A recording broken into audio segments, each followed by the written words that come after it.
Hi friends, welcome to Abees P S C world. Abees P S C വേൾഡിലേക്ക് എല്ലാവരെയും സ്വാഗതം ചെയ്യുന്നു. മെയ് 2-ാം തീയതി ഡിഗ്രി പ്രിലിംസ് എക്സാമിൻ്റെ ഫസ്റ്റ് ഫേസാണ്. ആ എക്സാമിന് വേണ്ടി 1857 മുതൽ ഇന്ത്യൻ ചരിത്രവുമായി ബന്ധപ്പെട്ട പ്രധാനപ്പെട്ട ചോദ്യങ്ങളും അവയുടെ ഉത്തരങ്ങളും വിശദമായിട്ടാണ് നമ്മൾ നോക്കുന്നത്. ആദ്യമായി 1857 വിപ്ലവം. ഇത് പൊട്ടിപ്പുറപ്പെട്ടത് മെയ് 10-നാണ്. മീററ്റ് എന്ന സ്ഥലത്താണ് പൊട്ടിപ്പുറപ്പെട്ടത്. നിരവധി തവണ PSC എക്സാമിൽ ചോദിച്ച ചോദ്യമാണ് 1857 വിപ്ലവം. പൊട്ടിപ്പുറപ്പെട്ട സ്ഥലം മീററ്റ്, മെയ് 10-ാം തീയതി. ഇതിനെയാണ് ശിപ്പായി ലഹള എന്നും അറിയപ്പെടുന്നത്. 1857 വിപ്ലവത്തെ അറിയപ്പെടുന്ന മറ്റൊരു പേരാണ് ശിപ്പായി ലഹള. ഈ സമയത്തെ ഇന്ത്യൻ വൈസ്രോയി ആരാണെന്ന് ചോദിച്ചിട്ടുണ്ട്. ലോർഡ് കാനിങ് ആണ്. 1857 വിപ്ലവ സമയത്തെ വൈസ്രോയിയാണ് ലോർഡ് കാനിങ്. തൊട്ടടുത്ത വർഷം 1858 ബ്രിട്ടീഷ് സർക്കാർ സമരം അടിച്ചമർത്തി. പിന്നീട് British parliament government of India act പാസ്സാക്കി. ഈ ആക്ട് വന്നതിന് ശേഷം ഇന്ത്യയിൽ ഈസ്റ്റ് ഇന്ത്യ കമ്പനിയുടെ ഭരണം അവസാനിച്ചു. അധികാരം നേരിട്ട് ബ്രിട്ടീഷ് രാജ്ഞിക്ക് കീഴിലായി. 1857 കലാപം. അതിനുശേഷം 58 എന്താണ്, ബ്രിട്ടീഷ് സർക്കാർ ഈ സമരം അടിച്ചമർത്തി. കൂടാതെ തന്നെ ഇന്ത്യയിൽ ഈസ്റ്റ് ഇന്ത്യ കമ്പനിയുടെ ഭരണം അവസാനിച്ചു. അധികാരം ബ്രിട്ടീഷ് രാജ്ഞിക്ക് കീഴിലായി. അപ്പോൾ 1857, 1858. ഇനി 1862 കൊൽക്കത്ത, മുംബൈ, മദ്രാസ് എന്നിവിടങ്ങളിൽ ഹൈക്കോടതികൾ സ്ഥാപിച്ചു. 1862 കൊൽക്കത്ത, മുംബൈ, മദ്രാസ് എന്താണ് സ്ഥാപിച്ചത്? അവിടേക്ക് ഹൈക്കോടതികളാണ്. 1866 ഒക്ടോബർ 1 ദാദാഭായ് നവറോജി ലണ്ടനിൽ ഈസ്റ്റ് ഇന്ത്യ അസോസിയേഷൻ സ്ഥാപിച്ചു. 1866 ഒക്ടോബർ 1 ആരാണ് സ്ഥാപിച്ചത് east India association? Dadabhai Naoroji. Dadabhai Naoroji എവിടെയാണ് സ്ഥാപിച്ചത് ഈസ്റ്റ് ഇന്ത്യ അസോസിയേഷൻ? ലണ്ടനിൽ. വർഷം 1866. 1872 ഇന്ത്യയിൽ ആദ്യത്തെ ജനസംഖ്യാ സെൻസസ് നടക്കുകയാണ്. അന്നത്തെ വൈസ്രോയി ലോർഡ് മേയോ ആണ്. 1872 ആദ്യത്തെ ജനസംഖ്യാ സെൻസസ്. അതെടുക്കുന്നത് വൈസ്രോയായ ലോർഡ് മേയോ ആണ്. പിന്നീട് ശൈശവ വിവാഹം നിരോധിച്ചു 1872. 1873 പൂനെയിൽ ജ്യോതിറാവു ഫുലെ സത്യശോധക് സമാജ് സ്ഥാപിച്ചു. 1873 നിരവധി തവണ PSC ചോദിച്ചിട്ടുള്ള ചോദ്യമാണിത്. 1873 ജ്യോതിറാവു ഫുലെ സ്ഥാപിച്ച സംഘടന സത്യശോധക് സമാജാണ്.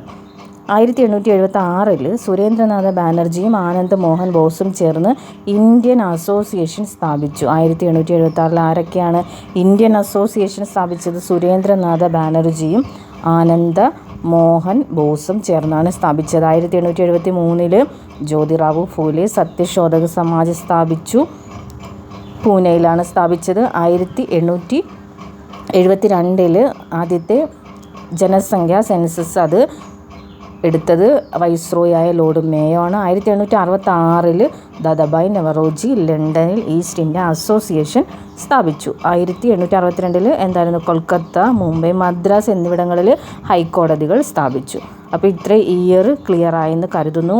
ഡിഗ്രി പ്രിലിംസിനെ സംബന്ധിച്ച് ഇത്തരത്തിലുള്ള വർഷങ്ങൾ ഉറപ്പായിട്ടും പഠിക്കുക. ആ വർഷങ്ങളിൽ സംഘടനകൾ അതാരാണ് സ്ഥാപിച്ചത്, ഇതൊക്കെ നന്നായിട്ട് തന്നെ പഠിച്ചു പോവുക. ഉറപ്പായിട്ട് നിങ്ങൾക്ക് മാർക്ക് സ്കോർ ചെയ്യാനായിട്ട് സാധിക്കും. 1876 സുരേന്ദ്രനാഥ ബാനർജി ആനന്ദമോഹൻ ബോസും ചേർന്ന് ഇന്ത്യൻ അസോസിയേഷൻ. ഇതിൻ്റെ മറ്റൊരു പേര് ഇന്ത്യൻ നാഷണൽ അസോസിയേഷൻ എന്നാണ്. ഇതിൻ്റെ മറ്റൊരു പേരെന്താണ്? Indian national association. ഇന്ത്യൻ അസോസിയേഷൻ്റെ മറ്റൊരു പേര് ഇന്ത്യൻ നാഷണൽ അസോസിയേഷൻ. 1876 ആരൊക്കെയാണ് സ്ഥാപിച്ചത്? സുരേന്ദ്രനാഥ ബാനർജിയും ആനന്ദ മോഹൻ ബോസും ചേർന്നിട്ടാണ് സ്ഥാപിച്ചത്. അപ്പോൾ ഇത്രയും ഇയേഴ്സ് ക്ലിയർ ആയെന്ന് കരുതുന്നു. 1862 നമ്മൾ പറഞ്ഞാണല്ലേ, കൊൽക്കത്ത, മുംബൈ, മദ്രാസ് എന്നിവിടങ്ങളിൽ ഹൈക്കോടതി. അപ്പോൾ വീണ്ടും റിവൈസ് ചെയ്ത് ഈ വർഷങ്ങളിൽ നടന്ന പ്രധാനപ്പെട്ട സംഭവങ്ങളും എല്ലാവരും പഠിക്കുക. അടുത്തത് 1878 vernacular press act. Viceroy Lord Lytton ഇന്ത്യക്കാരുടെ പത്രപ്രവർത്തന സ്വാതന്ത്ര്യത്തെ പിടിച്ചുകെട്ടാൻ പ്രാദേശിക ഭാഷ പത്ര നിയമം പാസ്സാക്കി. അപ്പം പ്രാദേശിക ഭാഷ പത്ര നിയമം പാസ്സാക്കിയത് ആരാണ്? അന്നത്തെ വൈസ്രോയി ആയ ലോർഡ് ലിട്ടൺ ആണ്. ലിട്ടൺ.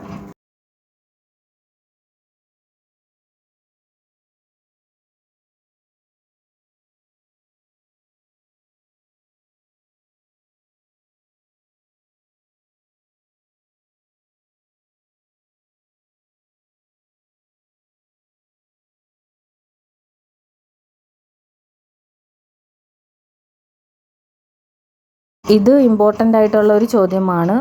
അതായത് വെർണാക്കുലർ പ്രസ് ആക്ട് അതാരാണ് പാസ്സാക്കിയത്? വൈസ്രോയി ആയ ലോർഡ് ലിട്ടൺ ആണ്. 1878 വർഷം ഇമ്പോർട്ടൻ്റ് ആണ്. ഒരുപാട് തവണ PSC ചോദിച്ച ചോദ്യമാണിത്. 1878 വെർണാക്കുലർ പ്രസ് ആക്ട് അത് നടപ്പിലാക്കിയ വൈസ്രോയി ആരാണെന്ന് ചോദിക്കുകയാണെങ്കിൽ ആരാണ്? ലിട്ടൺ ആണ്. ലിട്ടൺ അല്ലേ? അപ്പോൾ നമ്മൾ നേരത്തെ ഒരു വൈസ്രോയി നോക്കിയില്ലായിരുന്നു 1872 അതാരായിരുന്നു? Lord Mayo. അദ്ദേഹം എന്താണ് ചെയ്തത്? ജനസംഖ്യാ സെൻസസ് അല്ലേ? ഇപ്പോൾ അടുത്ത വൈസ്രോയി 1878 പ്രാദേശിക ഭാഷാ പത്ര നിയമം ആരാണ് പാസ്സാക്കിയത്? ലോർഡ് ലിട്ടൺ ആണ്. ഇനി 1881 വർഷം ഇന്ത്യയിലെ ആദ്യത്തെ ഏകീകൃത സെൻസസ് എടുത്തത് റിപ്പണും. പിന്നീട് നമ്മൾ എന്തുവായിരുന്നു പഠിച്ച? ജനസംഖ്യ അല്ലേ സെൻസസ് എടുത്തത് ആരായിരുന്നു? ലോർഡ് മേയോയാണ്. അപ്പോൾ 1881 എന്താണ് നമ്മുടെ റിപ്പൺ ഇന്ത്യയിലെ ആദ്യത്തെ ഏകീകൃത സെൻസസ് ആണ് നടപ്പിലാക്കിയത്. 10 വർഷം കൂടുമ്പോഴാണ് സെൻസസ് നടത്താൻ ആരംഭിച്ചത്. ഇനി 1883 മുതൽ 84 വരെയുള്ള കാലഘട്ടം ഇൽബർട്ട് ബിൽ വിവാദമാണ്. യൂറോപ്യൻ സ്വദേശികളെ വിചാരണ ചെയ്യുന്നതിൽ നിന്ന് ഇന്ത്യൻ ന്യായാധിപന്മാർക്ക് അയോഗ്യത കൽപ്പിച്ചിരുന്നു. പക്ഷേ ഇത് നീക്കിയതുമായി ബന്ധപ്പെട്ട സംഭവമാണ് ഇൽബർട്ട് ബില്ല് വിവാദം. 1883-84. എന്താണ് ഈ വിവാദം എന്ന് വെച്ചാൽ യൂറോപ്യൻ സ്വദേശികളെ വിചാരണ ചെയ്യാൻ ഇന്ത്യൻ ന്യായാധിപന്മാർക്ക് അയോഗ്യത ഏർപ്പെടുത്തിയിരുന്നു. പക്ഷേ ആ അയോഗ്യത നീക്കി. ഇതുമായി ബന്ധപ്പെട്ട സംഭവത്തെയാണ് ഇൽബർട്ട് ബില്ല് വിവാദം എന്ന് പറയുന്നത്. 1883-1884 കാലഘട്ടമാണ്. അപ്പോൾ ഇനി നമ്മൾ നോക്കുന്നത് 1885 മുതൽ 1916 വരെയുള്ള ആ ഒരു കാലഘട്ടത്തെക്കുറിച്ചാണ്. ഇന്ത്യൻ ദേശീയതയുടെ വളർച്ച. 1885 A.O. Hume Indian national Congress സ്ഥാപിച്ചു. 1891 the age of consent act അതായത് 12 വയസ്സിൽ താഴെയുള്ള കുട്ടികളുടെ വിവാഹം നിയമവിരുദ്ധമായി പ്രഖ്യാപിച്ചു. ആക്ട് 10 എന്നും അറിയപ്പെടുന്ന നിയമമാണ് 1891 the age of consent act. അപ്പോൾ 1885 എന്തായിരുന്നു? A.O. Hume Indian national Congress സ്ഥാപിച്ചു. 1891 the age of consent act അതായത് 12 വയസ്സിൽ താഴെയുള്ള കുട്ടികളുടെ വിവാഹം നിയമവിരുദ്ധമായി പ്രഖ്യാപിച്ചു. ഇതിനെ ആക്ട് 10 എന്നും അറിയപ്പെടുന്നു. ഈ നിയമം ആക്ട് 10 നിയമം എന്ന പേരിലും അറിയപ്പെടുന്നുണ്ട്. ഇനി 1894 ഗണേശ ചതുർത്ഥി ആഘോഷം ബാലഗംഗാധര തിലക് ആരംഭിച്ചു. അതൊക്കെ ജസ്റ്റ് ഒന്ന് വായിച്ചു വിടുക. 1896 ശിവജി ആഘോഷം അതും ബാലഗംഗാധര തിലകനാണ് ആരംഭിച്ചത്. അതിൻ്റെ ലക്ഷ്യം എന്ന് വെച്ചാൽ ദേശീയ ഐക്യം സൃഷ്ടിക്കുക. ഇനി കേരള PSC പഠിക്കുന്ന ആളുകൾക്ക് അറിയാവുന്ന ഏറ്റവും പ്രധാനപ്പെട്ട ടോപ്പിക്കാണ് 1905 ലോർഡ് കഴ്സൻ്റെ ആജ്ഞപ്രകാരം ബംഗാൾ വിഭജിച്ചു. പ്രഖ്യാപനം നടത്തിയത് ജൂലൈ 20 നടപ്പിലാക്കിയത് ഒക്ടോബർ 16. അപ്പോൾ 1905 വർഷം. ലോർഡ് കഴ്സനാണ് ബംഗാളിനെ വിഭജിച്ചത്. ജൂലൈ 20 ഇത് നടപ്പിലായത്. പ്രഖ്യാപനം നടത്തിയത് ജൂലൈ 20, നടപ്പിലായത് ഒക്ടോബർ 16. ബംഗാൾ വിഭജനത്തിനെ പ്രതിഷേധിച്ച് സ്വദേശി പ്രസ്ഥാനം രൂപവത്കരിച്ചു. ഇതുമായി ബന്ധപ്പെട്ട് രൂപീകരിച്ച പ്രസ്ഥാനമാണ് സ്വദേശി. ഓഗസ്റ്റ് 7 കൊൽക്കത്ത ടൗൺ ഹാളിൽ ഔദ്യോഗികമായി പ്രഖ്യാപിച്ചു. അതിൻ്റെ സ്മരണാർത്ഥമാണ് എല്ലാ വർഷവും ഈ ദിവസം ദേശീയ കൈത്തറി ദിനമായി ആചരിക്കുന്നത്. അപ്പോൾ അതൊരു പ്രീവിയസ് ചോദ്യമാണ്. ദേശീയ കൈത്തറി ദിനം എന്നാണ്? ഓഗസ്റ്റ് 7. 1905 പ്രത്യേകത എന്താണ്? ലോർഡ് കഴ്സൺ ബംഗാളിനെ വിഭജിച്ചു അല്ലേ? ജൂലൈ 20 ഇത് പ്രഖ്യാപിക്കുന്നത്. ഒക്ടോബർ 16 നടപ്പിലായി. 1906 പ്രത്യേകത ഡിസംബർ 30 ധാക്കയിലെ നവാബ് സലീമുള്ള ആതിഥേയത്വം വഹിച്ച സമ്മേളനത്തിലൂടെ മുസ്ലിം ലീഗ് സ്ഥാപിതമാകുന്നത്. മറ്റ് നേതാക്കൾ ആഗാ ഖാൻ, മൊഹ്സിൻ ഉൽ ഹക്ക് തുടങ്ങിയവരാണ്. അപ്പോൾ ഡിസംബർ 30 1906 ധാക്കയിൽ എന്ത് സ്ഥാപിച്ചു? മുസ്ലിം ലീഗ്. അടുത്തത് 1907 കാര്യം. അതാണ് സൂററ്റ് വിഭജനം. ചരിത്രത്തിൽ വളരെ പ്രാധാന്യമുള്ള ഒരു സെക്ഷനാണിത്. എന്താണ് കാരണം? മിതവാദികൾ, തീവ്രവാദികൾ ഇങ്ങനെ 2 ഗ്രൂപ്പായി കോൺഗ്രസ് വിഭജിച്ച ആ ഒരു സംഭവം നടന്നത് 1907. ഇതിനെ സൂററ്റ് സ്പ്ലിറ്റ് അഥവാ സൂറത്ത് വിഭജനം എന്ന് പറയുന്നു. ആ സമയത്ത് കോൺഗ്രസിൻ്റെ പ്രസിഡന്റ് നിരവധി തവണ ചോദിച്ചതാണ് റാഷ് ബിഹാരി ഘോഷാണ്. റാഷ് ബിഹാരി ഘോഷ് 1907 സൂററ്റ് വിഭജനം. കോൺഗ്രസ്സിലെ ആളുകൾ മിതവാദികളെന്നും തീവ്രവാദികളെന്നും രണ്ടായി പിരിഞ്ഞ സമ്മേളനമാണ്. അപ്പോഴത്തെ കോൺഗ്രസിൻ്റെ പ്രസിഡൻറ്റ് രാജ് ബിഹാരി ഘോഷാണ്. സൂററ്റ് വിഭജനമൊക്കെ നിരവധി ചോദ്യങ്ങളായിട്ട് നമ്മൾ PSCയിൽ നേരത്തെ കണ്ടിട്ടുള്ളതാണ്. അപ്പോൾ സൂററ്റ് സ്പ്ലിറ്റ് 1907 1906 എന്തായിരുന്നു, ധാക്കയിൽ ഡിസംബർ 30 മുസ്ലിം ലീഗ് സ്ഥാപിച്ചു. അപ്പോൾ ഇങ്ങനെയുള്ള കാര്യങ്ങളൊക്കെ നന്നായിട്ട് പഠിക്കുക. മിതവാദികൾ തീവ്രവാദികളെന്ന് കോൺഗ്രസ് പ്രതിനിധികൾ വിഭജിച്ച സമ്മേളനമാണ് സൂററ്റ് സമ്മേളനം. അത് നടന്നത് 1907 1908 സ്വാതന്ത്ര്യ സമരത്തിൽ രക്തസാക്ഷികളായ പ്രഫുല്ല ചാക്കിയെയും ഖുദിറാം ബോസിനെയും പിന്തുണച്ചതിനാൽ ബാലഗംഗാധര തിലകനെ ബർമ്മയിലേക്ക് നാടുകടത്തി. 6 വർഷത്തെ ജയിൽ ശിക്ഷയ്ക്ക് വിധേയനായി. 1908 എന്താണ്, ബാലഗംഗാധര തിലകനെ നാട് കടത്തുകയാണ് ബർമ്മയിലേക്ക്. എന്തിനാണ് നാട് കടത്തുന്നത്? സ്വാതന്ത്ര്യ സമരത്തിൽ രക്തസാക്ഷികളായ പ്രഫുല്ല ചാക്കിയെയും ഖുദിറാം ബോസിനെയും പിന്തുണച്ചു എന്ന കാരണത്താൽ. 1908 മിൻറ്റോ മോർലി ഭരണ പരിഷ്കാരങ്ങളാണ്. മുസ്ലിങ്ങൾക്ക് പ്രത്യേക നിയോജക മണ്ഡലങ്ങൾ നിലവിൽ വന്നതാണ് 1909 മിൻറ്റോ മോർലി ഭരണ പരിഷ്കാരങ്ങൾ. 1911 ഹാർഡിഞ്ച് രണ്ടാമൻ ഔദ്യോഗികമായി ബംഗാൾ വിഭജനം റദ്ദാക്കി. ഡൽഹി ദർബാറിൽ സംഘടിപ്പിച്ചു. ഇന്ത്യയുടെ തലസ്ഥാന നഗരം കൊൽക്കത്തയിൽ നിന്ന് ഡൽഹിയിലേക്ക് മാറ്റാൻ തീരുമാനമായി. 1911 ഇമ്പോർട്ടൻ്റ് ഇയറാണ്.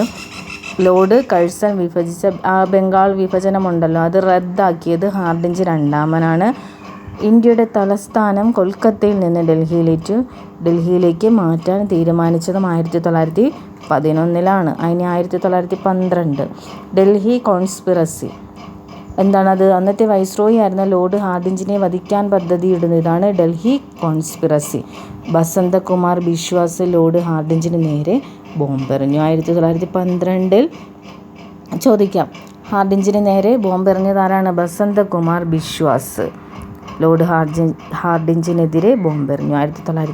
1912 സംഭവം നടക്കുന്നത്. 1911 ഇന്ത്യയുടെ തലസ്ഥാന നഗരം കൊൽക്കത്തയിൽ നിന്നും ഡൽഹിയിലേക്ക് മാറ്റി. ഇനി 13 സോഹൻ സിംഗ് ഫക്കിന, ലാലാ ഹർദയാൽ, രാമചന്ദ്ര, ഭഗ്വാൻ സിംഗ് എന്നിവർ ചേർന്ന് സാൻ ഫ്രാൻസിസ്കോയിൽ ഗദ്ദാർ പാർട്ടിക്ക് രൂപം കൊടുത്തു. ആരൊക്കെയാണ്? 1913 സോഹൻ സിംഗ് ഫക്കിന, ലാലാ ഹർദയാൽ, രാമചന്ദ്ര, ഭഗ്വാൻ സിംഗ്. എവിടെ? San Francisco. ഏത് പാർട്ടി? ഗദ്ദാർ പാർട്ടി. ഒരുപാട് തവണ PSC ചോദിച്ച ചോദ്യമാണ് അതും. 1915 ജനുവരി 9 മഹാത്മാഗാന്ധി സൗത്ത് ആഫ്രിക്കയിൽ നിന്ന് ബോംബെയിലെത്തി. അദ്ദേഹം അഹമ്മദാബാദിൽ സത്യാഗ്രഹ ആശ്രമത്തിന് രൂപം കൊടുത്തു. 1915 വർഷം, ജനുവരി 9. ഇനി 16 കോൺഗ്രസിൻ്റെ ലക്നൗ സമ്മേളനത്തിൽ വെച്ച് മിതവാദികളും തീവ്രവാദികളും യോജിച്ചു. നേരത്തെ സൂററ്റ് വിഭജനത്തോടെ അവർ രണ്ടായിരുന്നില്ലേ, അപ്പോൾ വീണ്ടും അവർ ഒന്നിച്ച സമ്മേളനം ലക്നൗ ആണ് 1916. പൂനെയിൽ ദോണ്ടു കേശവ് കാർവെ ഇന്ത്യയിലെ ആദ്യ വനിതാ സർവകലാശാല സ്ഥാപിച്ചു. പൂനെയിലാണ് ദോണ്ടു കേശവ് കാർവെ എന്താണ് സ്ഥാപിച്ചത്? ഇന്ത്യയിലെ ആദ്യ വനിതാ സർവകലാശാല. പണ്ഡിറ്റ് മദൻ മോഹൻ മാളവ്യ ബനാറസ് ഹിന്ദു സർവകലാശാല സ്ഥാപിച്ചു. ഇതും 16 തന്നെയാണ്. ആരാണ്? മദൻ മോഹൻ മാളവ്യ ബനാറസിൽ ഹിന്ദു സർവകലാശാല സ്ഥാപിച്ചു. മിതവാദികൾക്കും തീവ്രവാദികൾക്കും ഇടയിൽ ഐക്യം രൂപപ്പെടുത്താൻ കോൺഗ്രസും മുസ്ലിം ലീഗും ലക്നൗ കരാർ സന്ധി ചെയ്തു. അപ്പം ലക്നൗ കരാർ എന്നാണ് 1916 അല്ലേ. മുസ്ലിം ലീഗും കോൺഗ്രസും ലക്നൗ കരാറിൽ ഒപ്പുവെച്ചു. ഹോം റൂൾ പ്രസ്ഥാനം ആരംഭിക്കുന്നു 1916. 1916 നിരവധി കാര്യങ്ങളാണുള്ളത്. ലക്നൗ സമ്മേളനം, അവിടെ വെച്ച് മിതവാദികളും തീവ്രവാദികളും ഒന്നിക്കുന്നു. പിന്നീട് എന്താണ്? കാർവെ ഇന്ത്യയിലെ ആദ്യ വനിതാ സർവകലാശാല ദോണ്ടു കേശവ് കാർവെ. പിന്നീട് പണ്ഡിറ്റ് മദൻ മോഹൻ മാളവ്യ ബനാറസ് അല്ലേ ഹിന്ദു സർവകലാശാല സ്ഥാപിക്കുകയാണ്. അപ്പോൾ ആ ഇയേഴ്സ് എല്ലാം ഒന്ന് പഠിക്കുക. 1909 പ്രത്യേകത നേരത്തെ പറഞ്ഞല്ലോ, മിൻറ്റോ മോർലി ഭരണ പരിഷ്കാരങ്ങളാണ്. അപ്പോൾ നമ്മൾ നേരത്തെ പറഞ്ഞ ആ വർഷങ്ങളൊക്കെയാണ് സ്ക്രോൾ ചെയ്ത് പോകുന്നത്. നന്നായിട്ട് തന്നെ പഠിക്കുക. ഇമ്പോർട്ടൻ്റ് ആയിട്ടുള്ള വർഷങ്ങൾ റിപ്പീറ്റ് ചെയ്ത് തന്നെ പഠിക്കുക. അപ്പോൾ 1916 വരെയുള്ള കാര്യങ്ങളാണ് നമ്മൾ ഈ ഭാഗത്ത് നോക്കിയത്. ഇനി 16 ശേഷമുള്ള കാര്യങ്ങൾ നമുക്ക് നോക്കാം. 1916 എന്താണ് ലാസ്റ്റ് പറഞ്ഞത്? ഇനി 1916 ഹോം റൂൾ പ്രസ്ഥാനം ആരംഭിച്ച കാര്യം വരെ നമ്മൾ പറഞ്ഞു. ഇനി ഗാന്ധിയൻ യുഗമാണ് 17 തൊട്ട് 47 വരെ. മൊണ്ടേഗു പ്രഭുവിൻ്റെ August declaration 17 1919 government of India ആക്ടിന് വഴി തെളിച്ചത്. ഈ ഓഗസ്റ്റ് ഡിക്ലറേഷനാണ് ഇന്ത്യയിൽ ഗാന്ധിജിയുടെ നേതൃത്വത്തിൽ ആദ്യത്തെ സത്യാഗ്രഹം. സ്ഥലം ചമ്പാരൻ. 1917 ചമ്പാരൻ. ബീഹാറിലെ നീലം കർഷകർക്ക് വേണ്ടിയായിരുന്നു ഈ സമരം. നിരവധി തവണ PSC ചോദിച്ച ചോദ്യവുമാണിത്. ഇന്ത്യയിൽ ഗാന്ധിജിയുടെ ആദ്യത്തെ ഉപവാസ സത്യാഗ്രഹമാണ് അഹമ്മദാബാദ് മിൽ സമരം. ഇതേ വർഷം തന്നെയാണ് ഖേദ സത്യാഗ്രഹം. ഇനി 1919 Rowlatt act. April 13 Jallian Walabagh കൂട്ടക്കൊല നടന്നു. ഇതിൽ പ്രതിഷേധിച്ച് രവീന്ദ്രനാഥ് ടാഗോർ നൈറ്റ്ഹുഡ് പദവിയും മഹാത്മാഗാന്ധി കൈസർ-ഇ-ഹിന്ദ് പദവിയും ഉപേക്ഷിക്കുകയാണ്. പ്രവിശ്യകളിൽ ദ്വിഭരണം സ്ഥാപിക്കാൻ ഗവൺമെൻറ് ഓഫ് ഇന്ത്യ ആക്ട് പാസ്സാക്കി. ഷൗക്കത്ത് അലിയും മുഹമ്മദ് അലിയും ചേർന്ന് ഖിലാഫത്ത് കമ്മിറ്റിക്ക് രൂപം നൽകി. ഡൽഹിയിൽ വെച്ച് അഖിലേന്ത്യാ ഖിലാഫത്ത് കമ്മിറ്റിയുടെ പ്രസിഡന്റായി ഗാന്ധിജിയെ തന്നെ തിരഞ്ഞെടുക്കുകയാണ്. അപ്പോൾ 1919 റൗലറ്റ് ആക്ട് വരുന്നുണ്ട്. കൂടാതെ തന്നെ ജാലിയൻ വാലാബാഗ് കൂട്ടക്കൊല. 1920 ജൂണിൽ അലഹബാദിൽ ചേർന്ന ഖിലാഫത്ത് കമ്മിറ്റി യോഗത്തിൽ നിസ്സഹകരണ പ്രസ്ഥാന പ്രമേയം പാസ്സാക്കുകയാണ്. Lala Lajpat Rai all India trade union congress ആരംഭിക്കുന്നു. 1922 ചൗരി ചൗര സംഭവം. CR ദാസും മോത്തിലാൽ നെഹ്റുവും ചേർന്ന് സ്വരാജ് പാർട്ടി സ്ഥാപിച്ചു. 24 മഹാത്മാഗാന്ധി അധ്യക്ഷത വഹിച്ച ബെൽഗാം കോൺഗ്രസ് സമ്മേളനം. നിരവധി തവണ ചോദിച്ച ചോദ്യം. 1924 മഹാത്മാഗാന്ധിയുടെ അധ്യക്ഷത വഹിച്ച ബെൽഗാം സമ്മേളനമാണ്. സജീന്ദ്ര സന്യാൽ ഹിന്ദുസ്ഥാൻ റിപ്പബ്ലിക്കൻ അസോസിയേഷന് രൂപം നൽകിയതും 1924. സജീന്ദ്ര സന്യാൽ ഏത് അസോസിയേഷൻ? Hindustan Republican association. ഇനി 25 രാം പ്രസാദ് ബിസ്മിൽ, അഷ്ഫുള്ള ഖാൻ, റോഷൻ സിംഗ്, രാജേന്ദ്ര ലാഹിരി എന്നിവർ ചേർന്ന് ഉത്തർപ്രദേശിലെ കാഘോരിയിൽ വെച്ച് ബ്രിട്ടീഷ് ട്രഷറിയിലേക്ക് പണവുമായി പോവുകയായിരുന്ന തീവണ്ടി കൊള്ളയടിച്ചു. MN റോയി ഇന്ത്യയിൽ കമ്മ്യൂണിസ്റ്റ് പാർട്ടി സ്ഥാപിച്ചു. അപ്പം കാഘോരി അതാണ് ഇവിടെ പറയുന്നത്. റോബറിയാണ് 1925. 27 സൈമൺ കമ്മീഷനാണ്.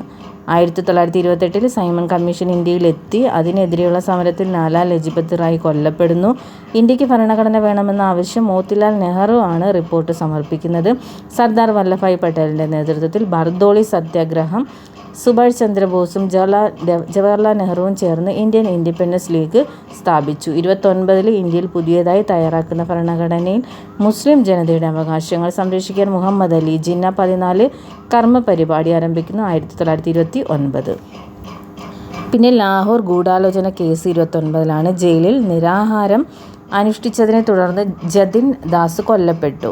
ലാഹോറിൽ നടന്ന കോൺഗ്രസ് സമ്മേളനത്തിൽ പൂർണ്ണ സ്വരാജ് പ്രഖ്യാപിച്ചു. ഇത് ഇമ്പോർട്ടൻ്റ് ആണ്. 1929 ലാഹോർ കോൺഗ്രസ്. ഇവിടെയാണ് പൂർണ്ണ സ്വരാജ് പ്രഖ്യാപിക്കുന്നത് അല്ലേ. അടുത്തത് 1930 ലോർഡ് ഇർവിനും 11 കർമ്മ പരിപാടികൾ പത്രിക സമർപ്പിച്ചു. ഉപ്പ് സത്യാഗ്രഹം മാർച്ച് 12 ആരംഭിച്ചു. 30 ഇതൊക്കെ. ഏപ്രിൽ 6 ദണ്ഡി കടപ്പുറത്ത് വെച്ച് ഉപ്പ് കുറുക്കി നിയമം ലംഘിച്ചു. അപ്പോൾ 1930 മാർച്ച് 12 ഉപ്പ് സത്യാഗ്രഹം ആരംഭിക്കുന്നത്. 31 ഭഗത് സിംഗ്, രാജ്ഗുരു, സുഖ്ദേവ് എന്നിവരെ തൂക്കിലേറ്റി. ഇത് ഇമ്പോർട്ടൻ്റ് ആണ്. 31 ഗാന്ധി ഇർവിൻ കരാറ് 31 രണ്ടാം വട്ടമേശ സമ്മേളനം 31 സിവിൽ നിയമലംഘന പ്രസ്ഥാനം അവസാനിപ്പിക്കാൻ കോൺഗ്രസ് അനുകൂലിക്കുന്നത് 1931. 32 റംസെ മക്ഡൊണാൾഡ് കമ്മ്യൂണൽ അവാർഡ് പ്രഖ്യാപിക്കുന്നു. യാർവാദ ജയിലിൽ ഗാന്ധിജി മരണം വരെ സത്യാഗ്രഹം ആരംഭിക്കുന്നത് 32. പിന്നീട് സെപ്റ്റംബർ 24, അതായത് 32 സെപ്റ്റംബർ 24 അംബേദ്കറും ഗാന്ധിജിയും ചേർന്ന് പൂന കരാറ്. 34 സിവിൽ നിയമലംഘന പ്രസ്ഥാനം നിർത്തലാക്കി. ആചാര്യ നരേന്ദ്രദേവ്, ജയപ്രകാശ് നാരായണൻ എന്നിവർ ചേർന്ന് കോൺഗ്രസ് സോഷ്യലിസ്റ്റ് പാർട്ടി രൂപം നൽകുന്നു. ആരൊക്കെയാണ്? ആചാര്യ നരേന്ദ്രദേവും ജയപ്രകാശ് നാരായണൻ. വർഷം 1934 socialist party. 35 government of India act നിലവിൽ വരികയാണ്. 1935 ഗവൺമെൻറ് ഓഫ് ഇന്ത്യ ആക്ട്. അപ്പോൾ 34 കോൺഗ്രസ് സോഷ്യലിസ്റ്റ് പാർട്ടി രൂപം നൽകുന്നത്. ആചാര്യ നരേന്ദ്രദേവ്, ജയപ്രകാശ് നാരായണൻ. ആചാര്യ നരേന്ദ്രദേവും ജയപ്രകാശ് നാരായണൻ 1934 ഏത് പാർട്ടിയാണ്? കോൺഗ്രസ് സോഷ്യലിസ്റ്റ് പാർട്ടിക്ക് രൂപം നൽകുകയാണ്. 36 സഹജാനന്ദ സരസ്വതി അഖിലേന്ത്യാ കിസാൻ സഭ രൂപവൽക്കരിച്ചു. 1936 എന്താണ്? സഹജാനന്ദ സരസ്വതി അഖിലേന്ത്യാ കിസാൻ സഭ. ഫോർവേഡ് ബ്ലോക്ക് നിരവധി തവണ ചോദിച്ച ചോദ്യം. 1939 സുഭാഷ് ചന്ദ്രബോസാണ്. 1939 ഇമ്പോർട്ടൻ്റ് ആയിട്ടുള്ള വർഷമാണ്. Forward bloc Subhash Chandrabose. 40 ലീ ലിത്ഗോ പ്രഭുവാണ്. August offer Linlithgow 1940 August 42 Cripps mission ഇന്ത്യയിൽ വരികയാണ്. ബോംബെയിലെ all India congress committee quit India പ്രമേയം പാസ്സാക്കുന്നു. ഓഗസ്റ്റ് 8 ക്വിറ്റ് ഇന്ത്യ പ്രക്ഷോഭം ആരംഭിച്ചു. ക്വിറ്റ് ഇന്ത്യ ദിനം ഓഗസ്റ്റ് 9 ഓർക്കുക. 43 മുസ്ലിം ലീഗിൻ്റെ കറാച്ചി സമ്മേളനം വിഭജിച്ചിട്ട് മടങ്ങുക എന്ന മുദ്രാവാക്യം സ്വീകരിച്ചു. 43 മുസ്ലിം ലീഗ് കറാച്ചി സമ്മേളനമാണെന്ന് ഓർക്കുക. 44 രാജഗോപാലാചാരി CR ഫോർമുല അവതരിപ്പിച്ചു. ഗാന്ധിജിയും ജിന്നയും തമ്മിലുള്ള കൂടിക്കാഴ്ച 1944 C രാജഗോപാലാചാരി CR ഫോർമുല അവതരിപ്പിച്ചു. ഗാന്ധിജിയും ജിന്നയും തമ്മിലുള്ള കൂടിക്കാഴ്ച 1945 ആയപ്പോഴേക്കും വേവൽ പദ്ധതിയാണ്. 1945 വേവൽ പദ്ധതി. ചെങ്കോട്ടയിൽ ഇന്ത്യൻ നാഷണൽ ആർമി പട്ടാളക്കാരുടെ വിചാരണ. 46 ബോംബെയിൽ നാവിക കലാപം. ഇമ്പോർട്ടൻ്റ് ആണ് 46 നാവിക കലാപം. ക്യാബിനറ്റ് മിഷൻ പ്ലാൻ ഓഗസ്റ്റ് 16 മുസ്ലിം ലീഗ് ഡയറക്റ്റ് ആക്ഷൻ ദിനമായി പ്രഖ്യാപിച്ചു. സെപ്റ്റംബറിലെ ഇടക്കാല ഗവൺമെൻറ് നിലവിൽ വന്നത് 46. പിന്നീട് 47 നമുക്കറിയാം മൗണ്ട് ബാറ്റൺ പ്രഭു ഇന്ത്യയുടെ വൈസ്രോയിയായി നിയമിതനായി. ഇതിൻ്റെ Mountbatten plan, June 3 plan എന്നിങ്ങനെയൊക്കെ അറിയപ്പെടുന്നു. ജൂലൈ 15 ഇന്ത്യൻ ഇൻഡിപെൻഡൻസ് ആക്ട് പാസ്സാക്കി. ഓഗസ്റ്റ് 15 ഇന്ത്യ സ്വതന്ത്ര രാഷ്ട്രം ആയി അല്ലേ. ബംഗാളിനെയും പഞ്ചാബിനെയും വിഭജിക്കാൻ സിറിൽ റാഡ്ക്ലിഫിൻ്റെ നേതൃത്വത്തിൽ കമ്മീഷനെ നിയോഗിച്ചു. അപ്പോൾ ഇത്രയും കാര്യങ്ങളാണ് നമ്മൾ ഇന്നത്തെ ഈ ഒരു ക്ലാസ്സിലൂടെ ചർച്ച ചെയ്യുന്നത്. നിരവധി എക്സാമുകളിൽ ചോദിച്ചിട്ടുള്ള PYQ ചോദ്യങ്ങൾ അടങ്ങിയ കുറച്ച് വിവരങ്ങളും കൂടി അടങ്ങിയ ഒരു ക്ലാസ്സാണ് നമ്മളിന്ന് കണ്ടത്. എല്ലാവരും ഈ വർഷങ്ങളും നടന്ന സംഭവങ്ങളും വൈസ്രോയിമാരും അതുപോലെ തന്നെ ഭരണ അധികാരികളും എന്തൊക്കെ സംഭവങ്ങളാണ് ഇന്ത്യയിൽ നടന്നത് വ്യക്തമായിട്ട് പഠിക്കുക. ഉറപ്പായിട്ട് നിങ്ങൾക്ക് ഈ ഒരു ഭാഗത്തുനിന്ന് മാർക്ക് സ്കോർ ചെയ്യാനായിട്ട് സാധിക്കും.